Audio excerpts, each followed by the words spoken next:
Bonne nouvelle pour les automobilistes, après plusieurs mois de fermeture, l'autoroute A13 entre Vaucresson et Paris va rouvrir totalement en fin de journée. L'axe avait dû être fermé le 19 avril après la découverte d'une importante fissure due à un mouvement de terrain. Des travaux conséquents avaient été engagés depuis la fermeture.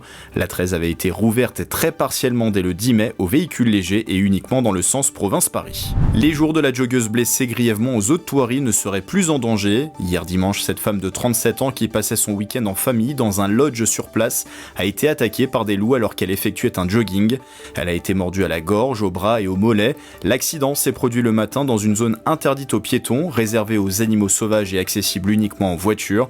La victime aurait franchi 2 systèmes de sécurité pour se retrouver dans l'enclos des loups. Une enquête pour blessures involontaires a été ouverte et confiée à la brigade de recherche de Mantes-la-Jolie. La maison de la famille d'Adrien Rabiot cambriolée à Fourqueux. D'après nos confrères de 7-8 Actu, 5 hommes dont 3 mineurs ont été arrêtés dans la journée de dimanche. Les policiers prévenus par des voisins ont surpris les individus en plein cambriolage.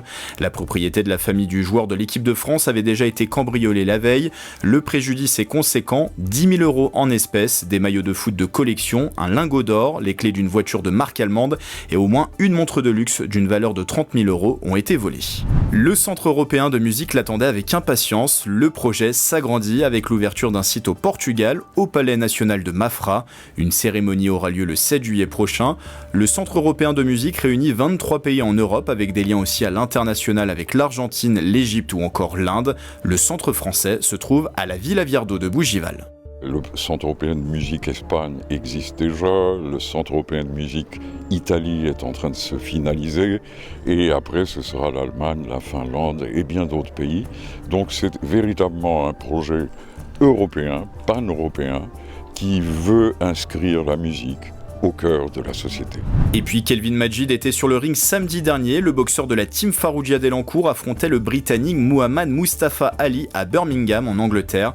Malgré un combat dominé, l'arbitre a décidé de séparer les deux athlètes sur une égalité. Kelvin Majid compte désormais 2 victoires en 4 combats, une défaite et un nul. Combat que je pense avoir mené du 3e jusqu'au 6e round. Malheureusement, le juge, parce qu'avec un seul juge arbitre, on a décidé autrement et a décidé de ne pas me départager avec mon adversaire et nous a accordé un match nul. Tout le monde était un petit peu surpris là-bas, les spectateurs, les équipes, enfin tout le monde était un peu surpris, mais c'est comme ça, c'est la boxe. En tout cas, c'était une super expérience. C'était un super combat aussi, c'était un grand combat. Les commentateurs anglais l'ont dit. Donc je repars avec un match nul en Angleterre. Je pense qu'on sait tous ce que ça veut dire et c'était un super combat, une super expérience.